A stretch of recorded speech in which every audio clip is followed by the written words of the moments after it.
Good afternoon, everybody. My name is Michał Boni. I'm Polish. I'm the member of the European Parliament, and I will chair this debate. Unfortunately, we are waiting for 2 micro, and I hope that we will have those micro, but if not, I think that we will use this sharing micro model. So it will be a little innovative during our discussion. As you know, from the early morning, there is a big discussion on creativity and how to empower innovative ideas, projects, and teams.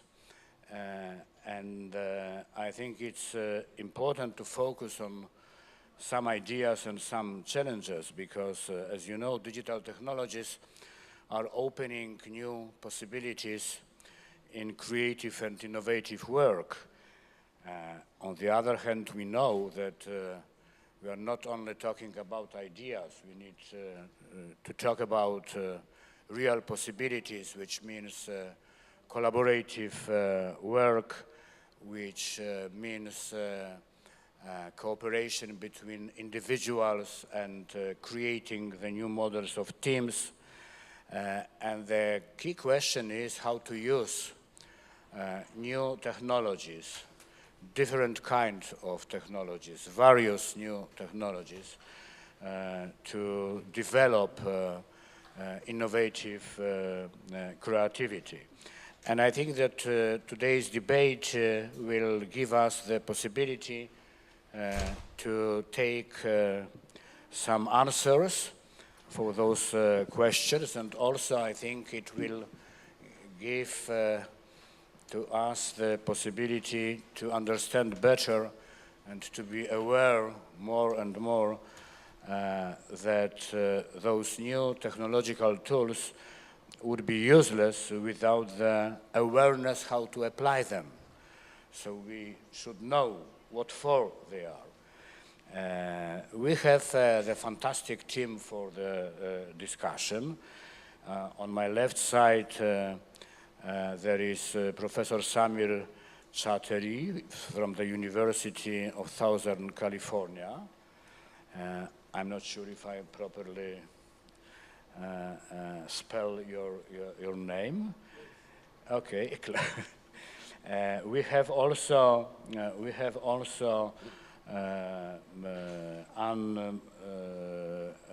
Anneken Reise from German Aerospace Center, Senior Scientific Officer at the International Bureau of the Project Management Agency in this German Aerospace Center. We have Marcos Oliviera. He's a computer scientist and a social entrepreneur from Brazil. He's the founder of Meviro Institute, a social business that uses the power of collaboration to build solutions to disabled people.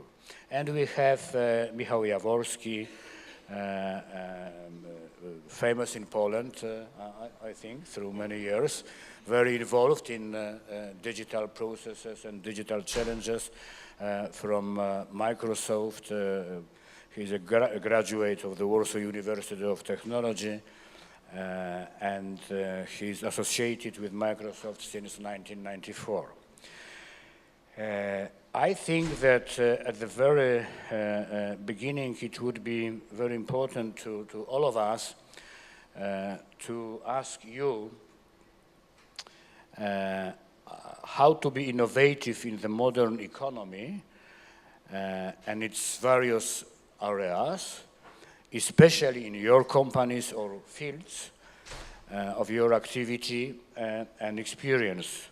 In your view, what kind of factors are significantly needed? Special quality of human resources, technological tools, which ones are the most important, infrastructural possibilities of interconnectivity using algorithms or machine learning capacities, accessibility to all kinds of data for processing them and using for creative solutions in many domains, and For example, how to organize the space for creative cooperation between all partners. So this is a general question addressed to all of you. After that, I think that we will organize the second round with some points which will be raised by you much more stronger. So Samir, if you can start, please, the floor is yours. Okay, thank you. First of all, first time in Poland, so it's a real pleasure and honor to be here in front of all of you. And thanks for including me in this panel. A lot of questions, but being a professor, I always believe in first starting with the definition of what is innovation. Because if I don't have that definition, everybody uses that as a buzzword. To me, innovation spans the entire process from inception of ideas all the way to having an impact. And when I say impact, I'm not implying if you're a corporation just raising revenue or profit. It could be social impact, environmental impact, it could be many other forms of impact. And when you look at that span, of course, the first stage that comes up is idea generation. And ideas are nothing but potential solutions that fits a particular problem. And there are many ways by which one can generate ideas. And I think this afternoon, we heard one common way, which is hackathons, that corporations and others are beginning to use quite effectively to generate potential new ideas in a space that is current and that is evolving. The other thing about innovation that I think I will say is that, are we looking at incremental, which is 10% innovation, or is it a disruptive innovation, a magnitude of 10x? And I really think that innovation should be the latter, it should be 10x, something that you're vastly improving from the current status quo. So Michael talked about all these digital tools and internet and collaboration teams across the world. I feel like today talent is evenly distributed. Anywhere in the world you have talent. But just bringing the talent in a distributed environment like an internet or a video conferencing or some tool does not necessarily guarantee innovation. And the reason I say that is because when you look at where and how innovation is happening, I think it's also kind of important to differentiate innovation that happens within an organization, like a company, versus innovation in a region, which is more like in a city or a country.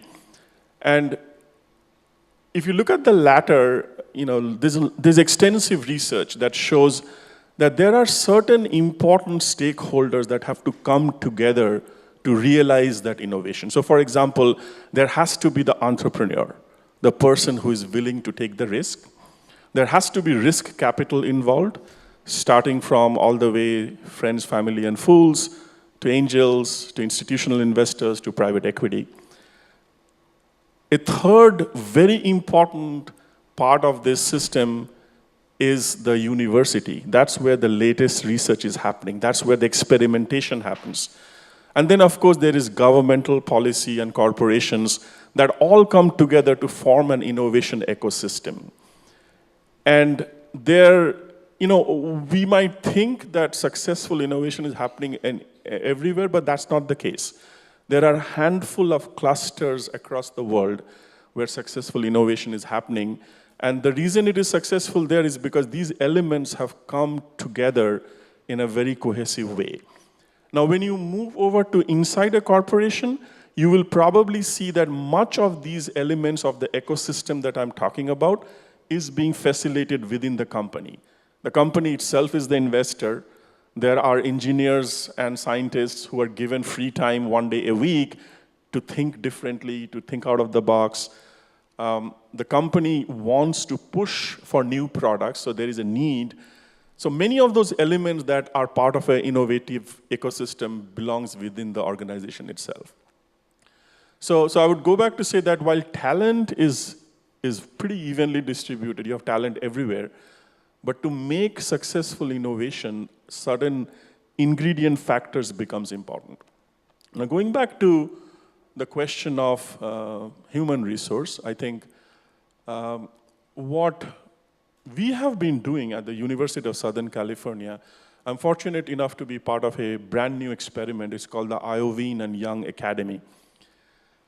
This is an undergraduate program which blends curriculum in art and design, technology, business innovation, and communication.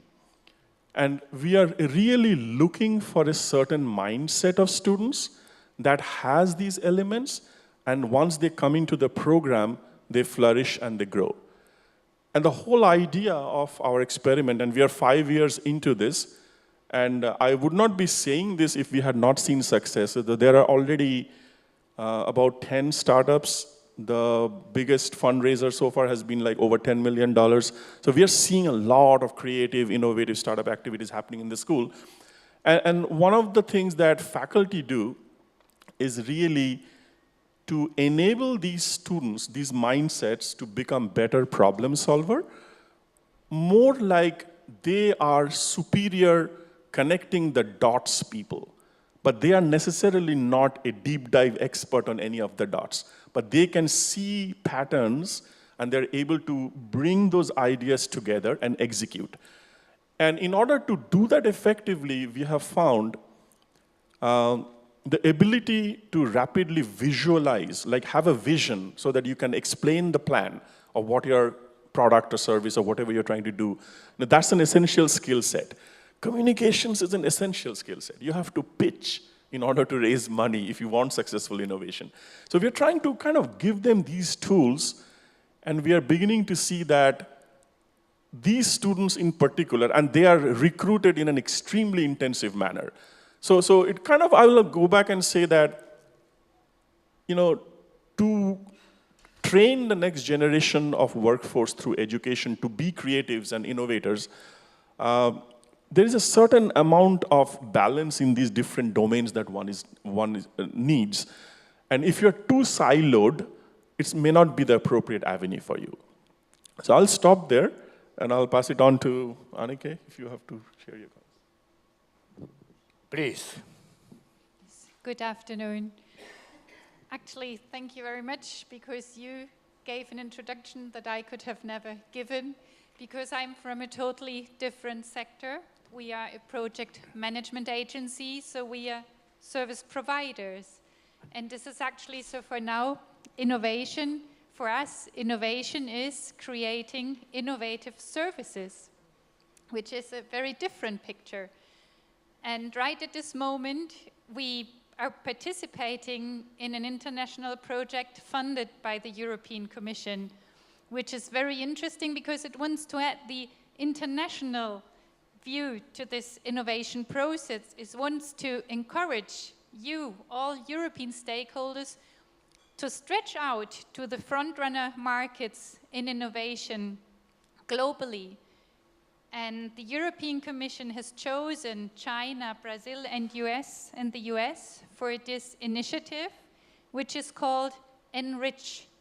So the thought behind is to enrich the markets. For example, we had one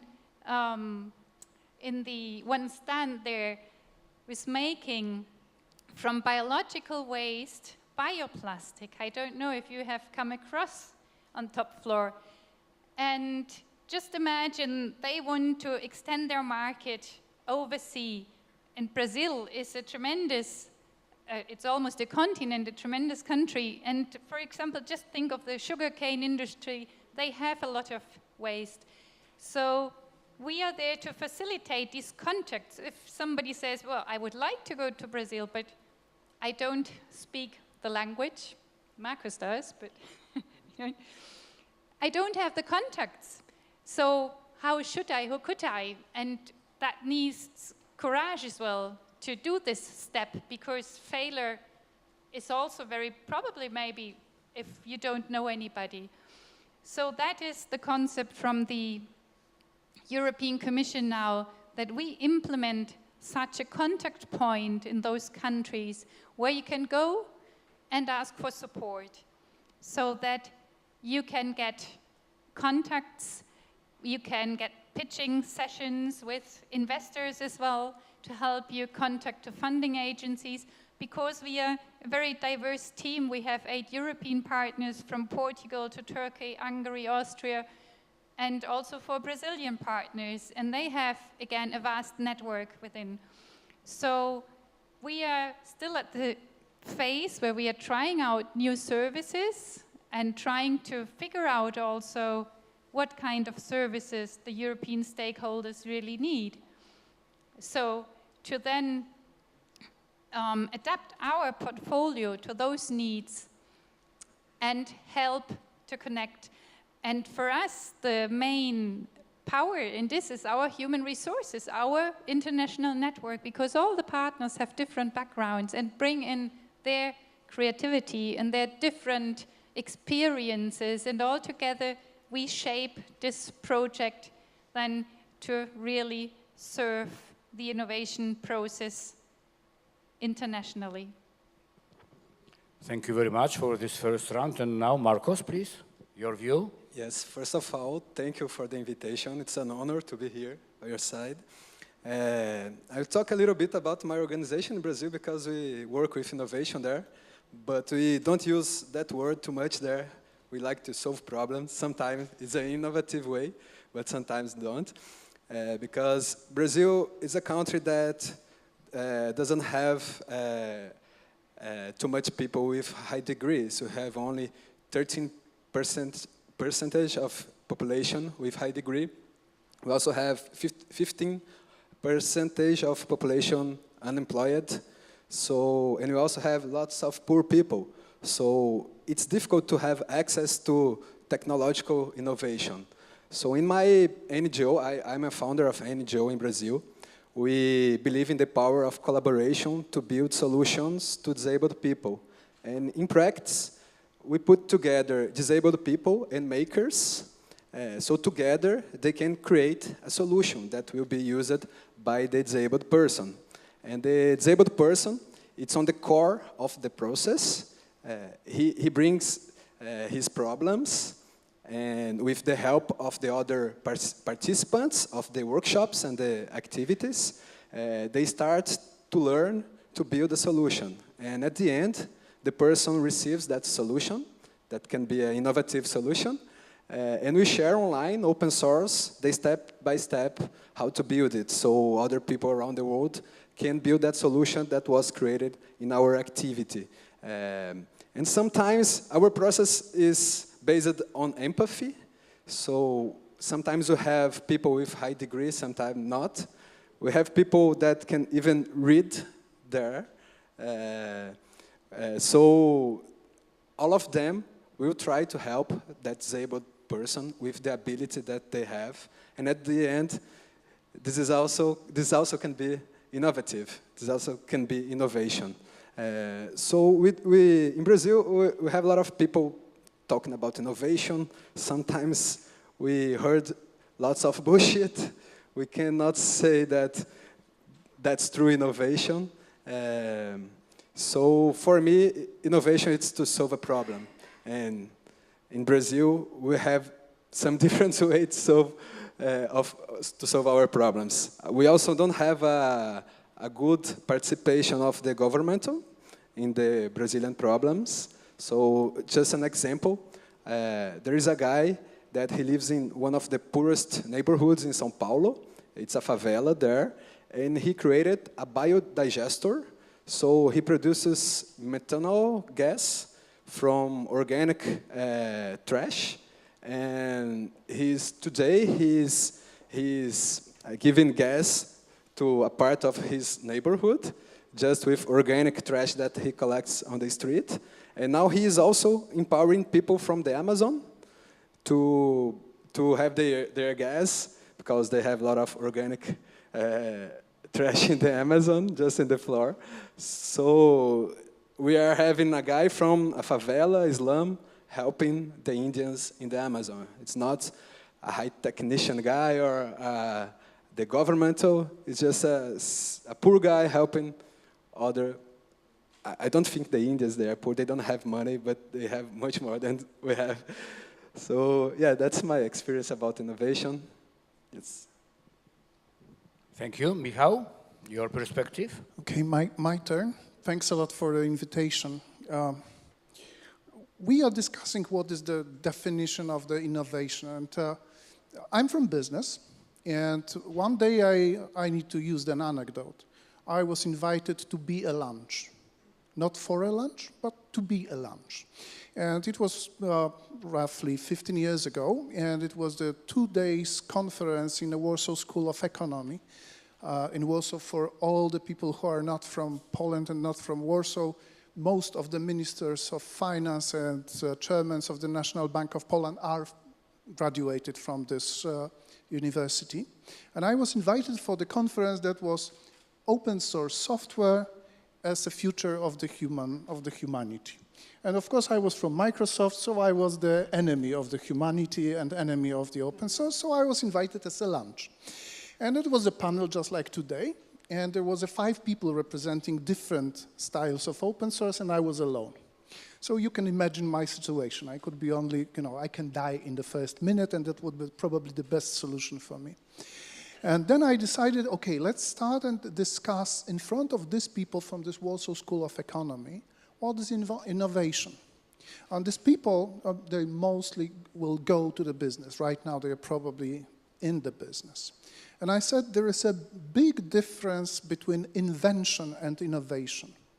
Invention is something, it's when we are changing cash into something.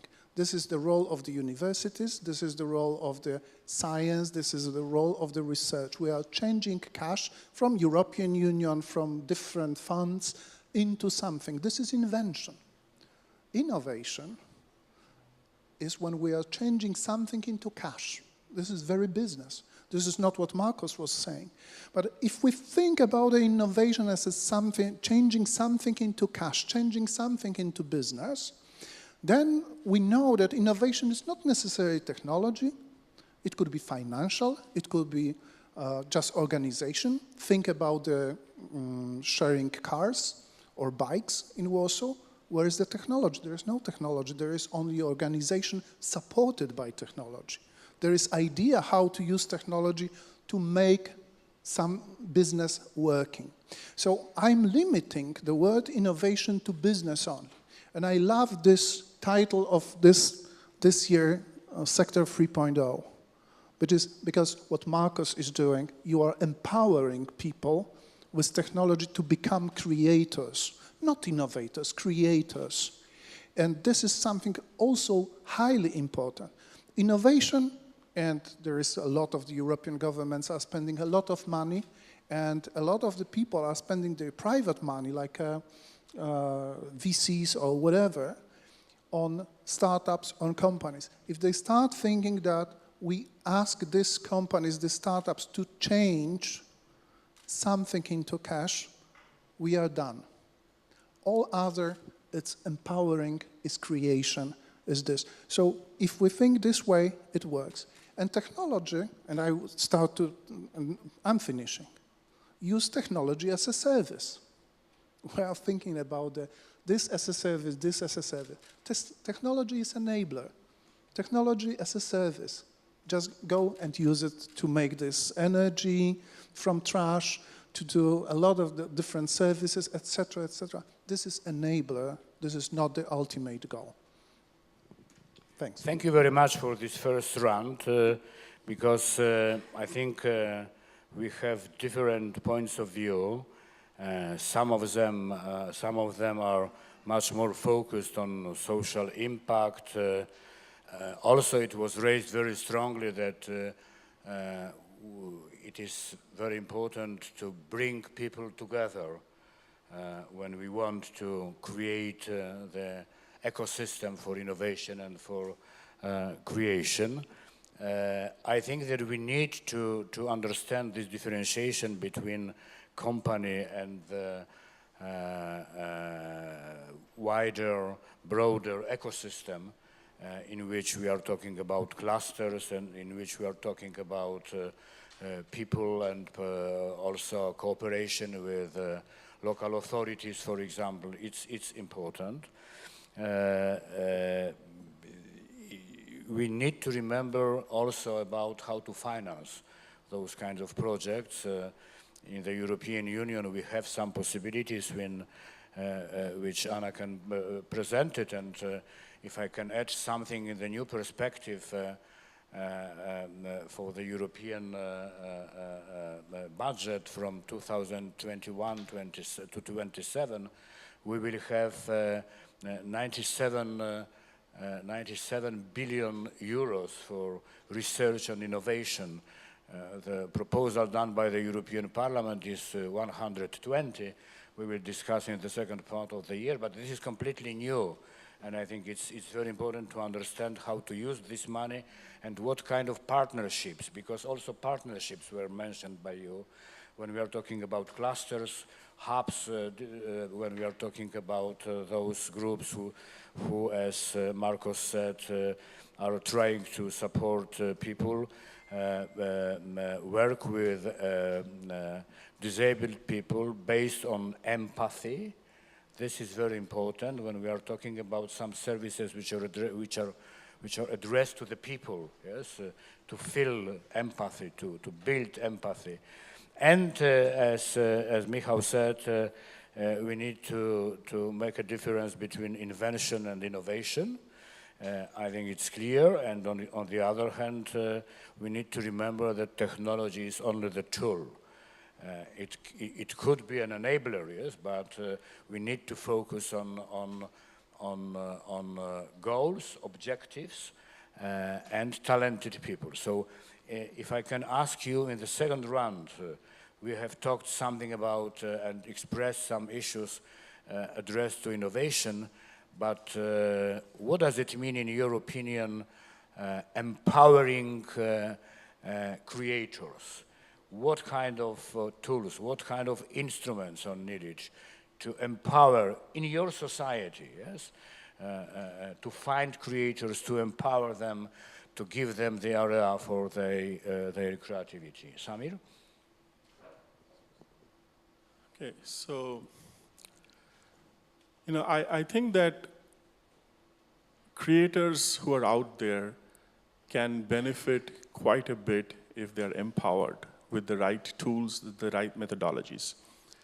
So if you think about, again, the process of innovation, in the early stages, it's a lot about first knowing what is out there, right? So scanning and searching, and of course, our digital tools enable that quite a bit. So if there is a person who doesn't have access to that, he or she probably will be limited in some sense in the beginning. Empathy is the first step of design thinking. So you accidentally discovered it, but it's actually a very well-established first stage. And I think it's absolutely important for any innovator to put him or herself into the end user or / customer's shoes to kind of gain a much more better understanding of the pain points, the challenges, the problem that the customer is facing. So that when you ideate and when you test and when you show a prototype and proof of efficacy, it will actually meet up to the expectation of your end user. Because the majority of the time what happens is that brilliant inventions and fantastic innovations go nowhere because the customer doesn't want it, right? A little bit on the ecosystem issue, I think, I would actually say that there has been tremendous amount of both inventions and innovations on either model. If you look at the United States, I don't know how many people realize this, but the government's funding mechanism through National Science Foundation and National Institutes of Health have given us tremendous technological breakthroughs. The whole internet was a DARPA-funded project. It was mandated from the government top down. If you look at CAD/CAM technology, it was NSF-funded. If you look at the biotechnology pharma fields, majority of these are funded by National Institutes of Health. So yes, the government has a huge role to play to enhance and promote and provide the necessary funding that eventually leads to these disruptions that we talk about. At the same time, if you look at corporations, I mean, some of the early innovations took place at a place like Xerox PARC, Bell Laboratories. These were largely single organizations, which, I have many colleagues who have worked in those places, and they used to tell me that there are departments where there would be an allocated sum of money, a team of researchers would be brought in, and the director would say, here is X amount of dollars, go figure, do something with it, come back in 3-4 years and tell me what you have found. Now, the difference, what has happened today versus those days, is that the time scale at which we operate has speeded up. It's accelerated to a point where we are impatient and we want innovation every 3 months because the stock market needs it. And I think much of that is a problem. To do really innovative, inventive, good work requires time, you will fail, persistence, and maybe pivoting and maybe going through several iterations before you actually come out with that. Unfortunately, we are in a world where no one gives us that time anymore. And that is exactly the kind of reason why Theranos of the world happens, Elizabeth Holmes, $10 billion gone to vapor, because she was trying to come up with the best invention and innovation in 2 months. And I think we should be aware of that, So a really good model would be a public and a private partnership where corporations, along with governmental funding, can expand the ecosystem in those clusters where the right talent pool, the right risk capital, and the right problem solution people are there. And I think that's really important. Thank you. Your turn. That's really great. You made my speech, Samir. No, it's really what I was going to say as well. For me, there are 2 points which are crucial beside all the technological tools we can have. And time is the first one I was going to mention, because innovation needs time. You can't just be, or at least I can't be innovative right now at this moment. It is a process. And so if I could give advice to manager, I would say give time to your people, give them time to start this process. And the second factor is human resources again for me, because a team, at least from my point of view, will be much more productive than one single person. And that is something I appreciate very much, as we are always working in projects, in international projects, with the diversity of the background of all our partners. We get so many new insights and experiences from them, which are really fruitful and do enrich daily life and the innovation processes so much. So tools are very useful, and they, of course, support us. But still, for me, innovation is a people's process, basically. Yeah. Thank you. It's a very strong message, I think, that we will discuss also about it. Marcos? As in Brazil, I think we have great creators, but we don't have great innovation creators. we have too little education to how to make business. We also don't have a good business environment there. We don't have great investors, startup investors, early stage investors. So sometimes we can create a solution, but we cannot spread it all over the world. Just an example that I remember, there is an NGO in India. It has already spread all over the world. It's called Leader of Light. It was created by a Brazilian farmer that he needed some light inside his house. In his place, there is no electricity there. So he made some holes on the roof. Then he put bottles full of water there. And so when the sun hits the bottle of the water, it spreads inside of his house. and then he got light inside of his house. It's a very simple and cheap solution, but he was not able to spread this. So an Indian guy, in fact, a guy from Bangladesh, he saw that, and then he transformed this in an NGO, and now it's spread for 100 countries. So, yes, we need lots to empower our creators, but we can deal with our problems in our own way. We are not going to live in a bad way just because we can't buy a solution. We'll build it by our own and without the help of the governmental. And that's the beautiful thing that I like from Brazil. We don't need to buy it. We can solve it by our own. Thank you very much. When we are talking about creativity and innovation, very often it's clear that we are talking about business side and research area, universities, centers of excellences. But it is also important, as you mentioned, the role of government, the role of public authorities. I'm considering if we have creative public authorities, because it's also would be useful for creativity, and also NGOs, yes, as a partners in this new model. It's crucial. Michał, please.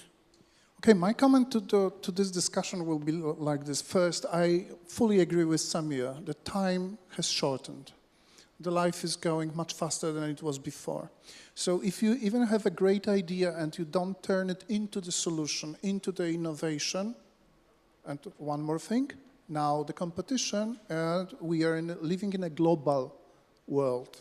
So that means that if I am from Brazil and I can find someone from Bangladesh who is inventing exactly the same, if I am late, so it will be the guy from Bangladesh who is doing this stuff. And people are, as you said, Samir, in the beginning, the talents are spread evenly all over the world. So it's not the case that if I will spend more time, nobody else will find it. Someone will do this. So we are living in a very global economy, global social life, etc., etc. So we are in a one world, and the time has shortened. Diversity, and Anneke, you said about this, highly important. Today, during my session, I was talking about it, how difficult is now building AI solution in Poland, because this is nearly 90%. There are young men right after the study working and living in the large cities, 3 large cities in Poland. Come on, there is no diversity. Who will make all this technology knowledge, make this into the solution, creations, empowerment, etc., etc. They need someone else. There is no diversity there. And the last thing, I got this question today, and this is all about that. Can artificial intelligence substitute humans? And I said, yes, there will be substitution. The automated cars or this type of stuff, yes, it will happen.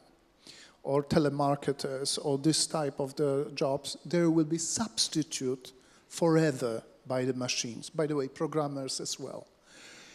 And there is some places where the technology, artificial intelligence or other, is expanding humans.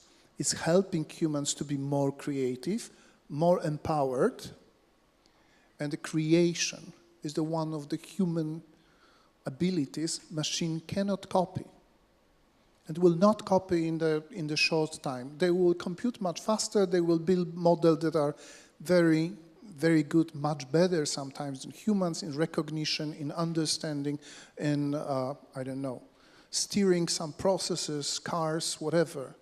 But creation, putting the things together, legal, organization, technology, financial, ethical, together, this is something that is very human. So if you think about the technology, think about the empowering, not substituting, and then we are done. And global world. The competition for the Warsaw University is not Krakow University. are all universities in the world. Stanford, Harvard, they're competitors and the competitors for Harvard and Stanford are German, Brazilian, Argentinian, Nigerian universities. This is global world. This is one world. Thank you very much. I think that we have 10 minutes for some questions from the audience. So if somebody is ready to put a question, I'm looking. Well, before we have a question, I just want to address a little bit of the last comment please, of course, Samir, that you made, right? So with artificial intelligence, there is definitely tremendous excitement about the opportunity. But there is also a fear.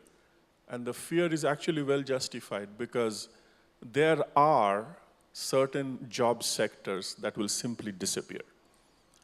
In fact, one of the big job sectors that is already getting severely affected is HR, human resource. What does a human resource department do?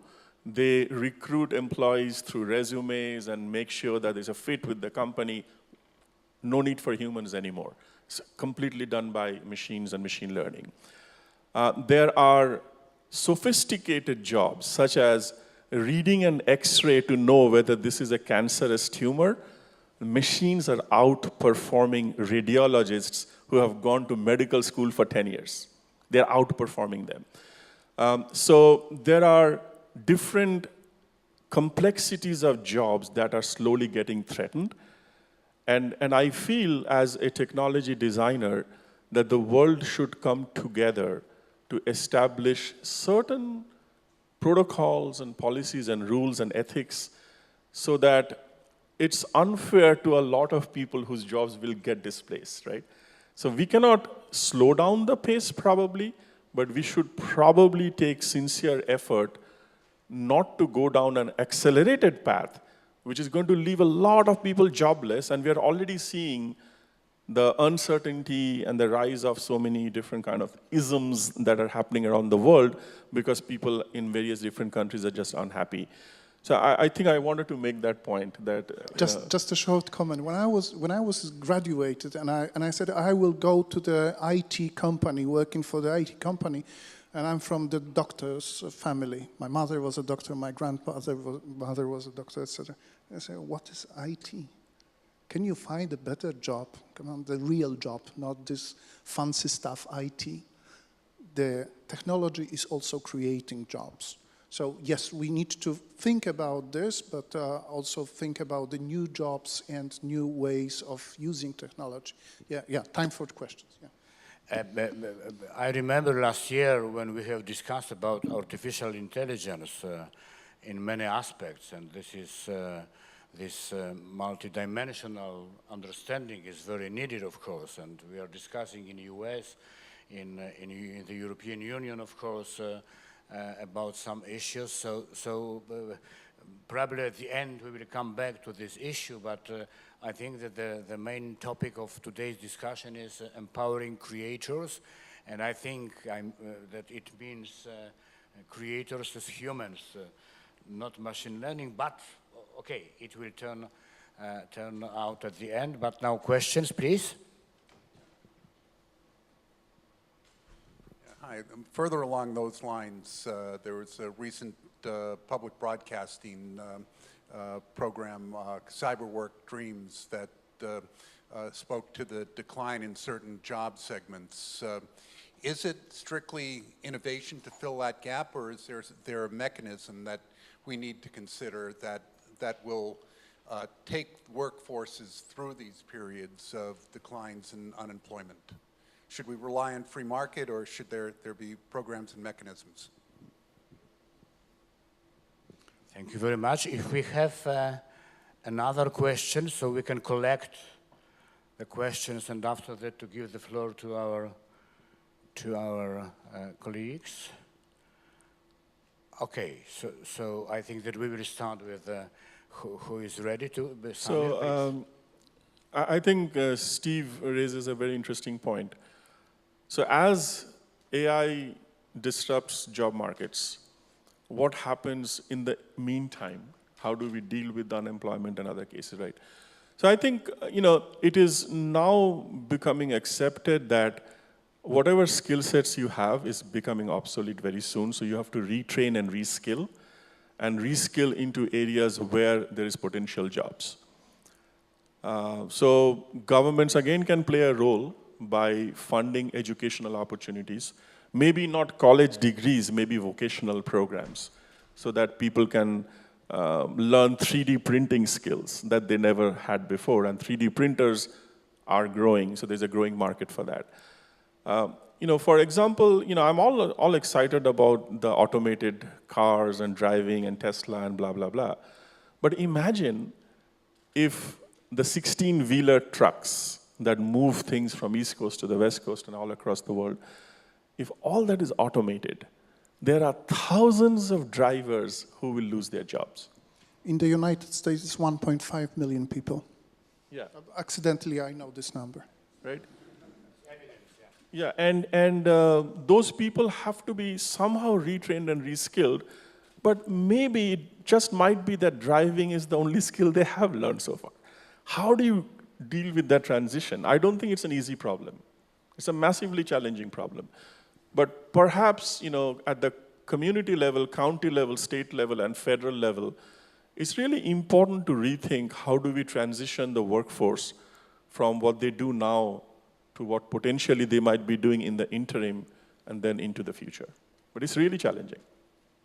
I fully agree that this is challenging in the European Union. We are discussing about this transition period. It's not only as usual that we have some new technologies and we need to adjust people, to adapt people to those new challenges. It's much more complicated. It should be addressed to the curricula, and also it should be addressed to labor forces, to people from all generations, I think, and it should be focused on changing attitude, competences, and skills. Attitude is crucial because I think when we will start the cooperation with machine learning, with artificial intelligence, especially in humanoid form, so it will be completely different also from the psychological point of view for us, yes? And the communication between us, the transaction, the relations will be completely different.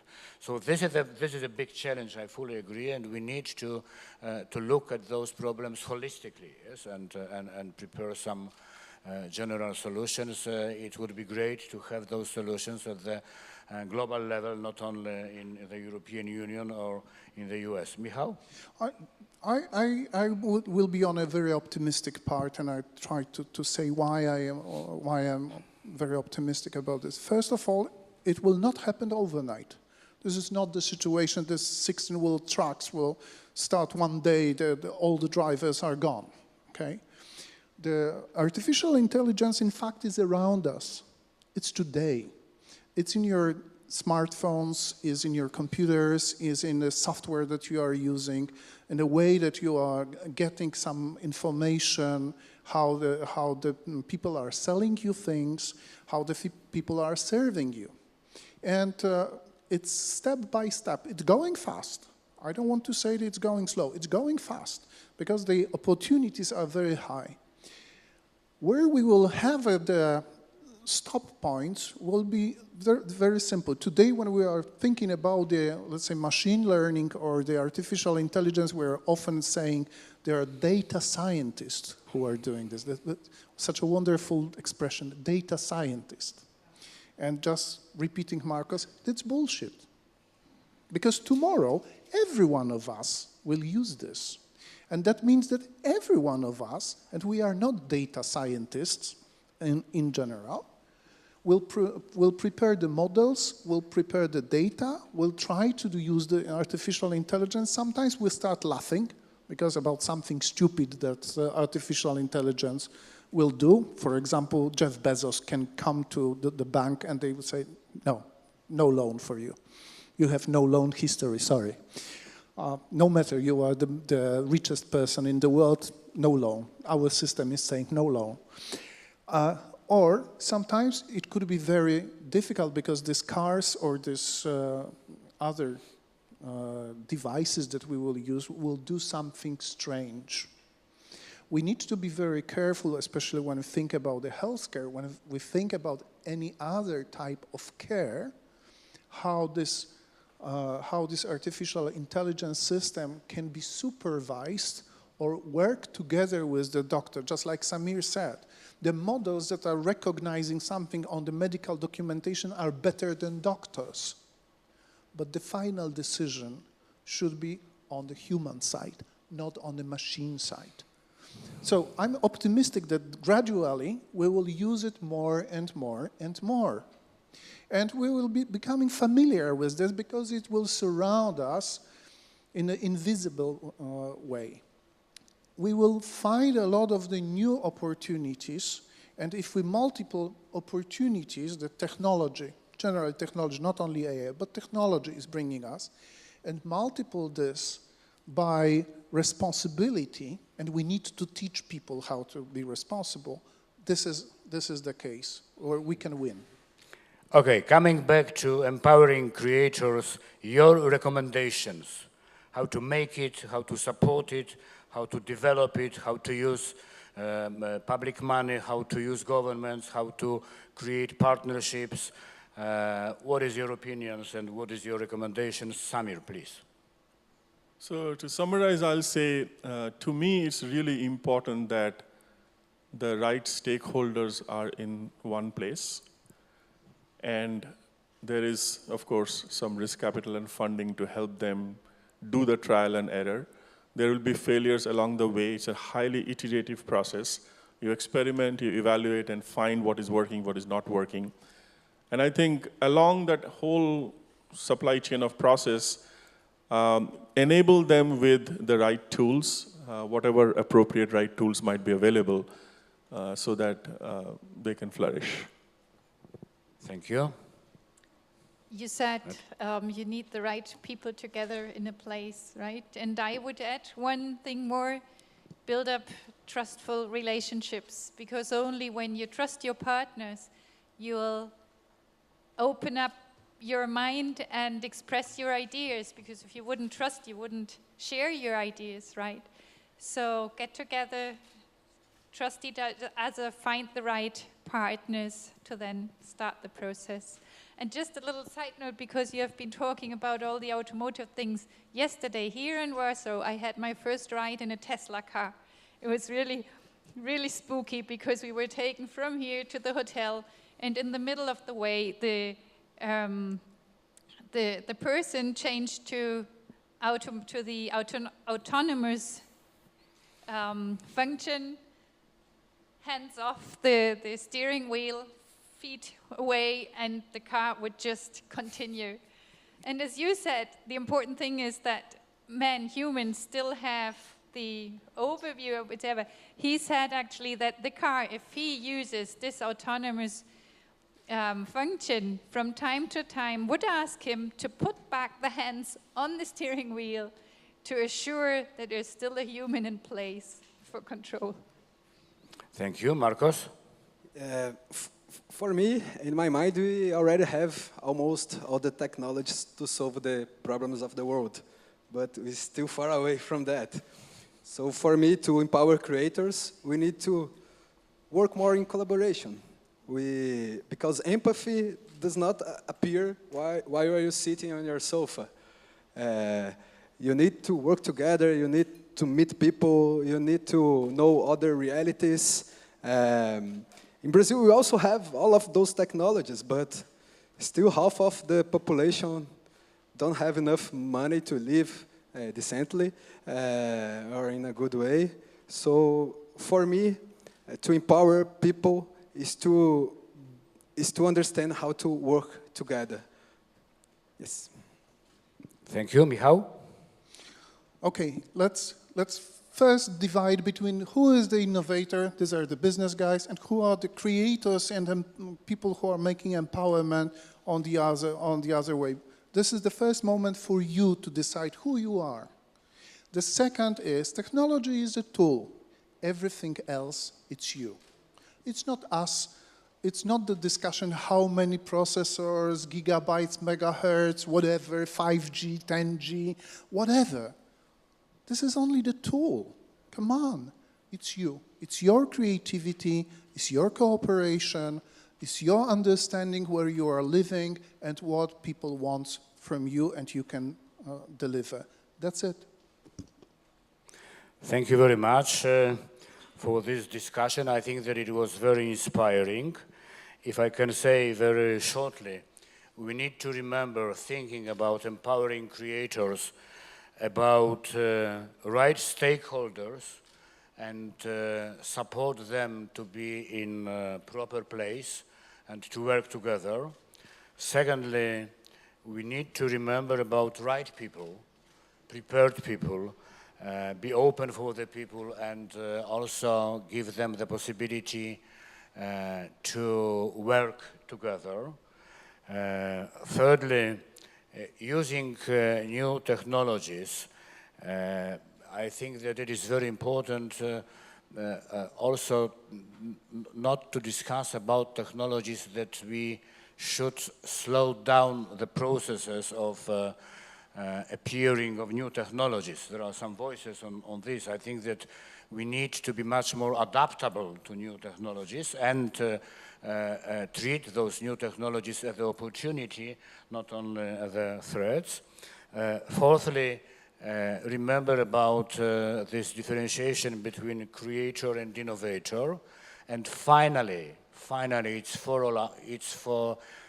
all of us. We are all creators. It depends on our view, on our potential. We are creators, and be creative means also to create the background for better life, for quality of life. I think it's very important because we, due to the new technologies, we have many new possibilities to be creative. Of course, not all creativity will be at a high level, will be profitable and so on and so on. But for us in our social groups and so on, I think it's very important. So empower all creators just around us. Thank you very much, and have a creative afternoon.